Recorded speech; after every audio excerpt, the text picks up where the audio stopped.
আসসালামু আলাইকুম ওয়া রাহমাতুল্লাহি ওয়া বারাকাতুহু।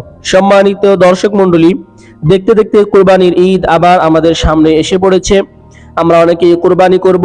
তো কুরবানি করার সময় যে ছোট্ট একটি দোয়া পড়তে হয়, আমরা অনেকেই এই দোয়াটি কঠিন মনে করে দোয়াটি মুখস্থ করতে পারি না। আবার অনেকেই মুখস্থ করি, যেহেতু কুরবানির ঈদ অনেকদিন পর পর, 1 বছর পর পর আসে, সেহেতু আমরা দোয়াটি ভুলে যাই।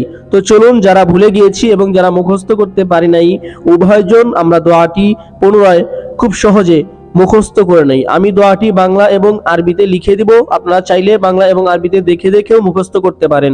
তো আগে উচ্চারণ করে আমি আপনাদেরকে বলে দেই এবং কিভাবে জবাই করতে হবে সেটাও বলে দিব। আপনারা অবশ্যই ধৈর্য ধরে ভিডিওটি দেখবেন ইনশাআল্লাহ। প্রথমে দাঁড়িয়ে এই দোয়াটি পড়বেন।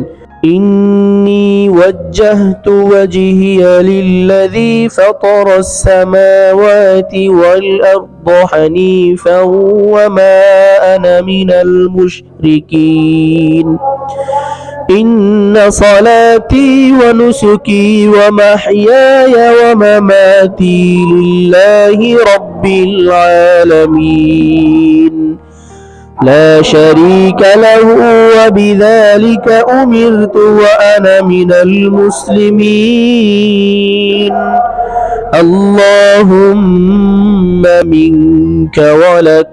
অতঃপর এই দোয়াটি শেষ করে বিসমিল্লাহি আল্লাহু আকবার বলে ছুরি চালিয়ে দিবেন। আবার চলুন দোয়াটি একবার পড়ে আসি।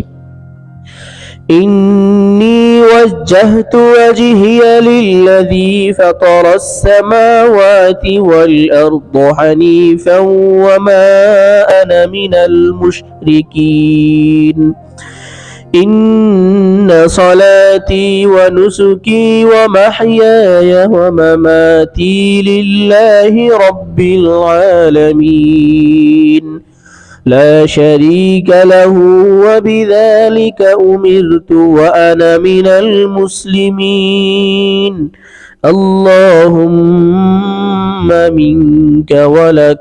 অতঃপর বিসমিল্লাহি আল্লাহু আকবার বলে ছুরি চালিয়ে দিবেন।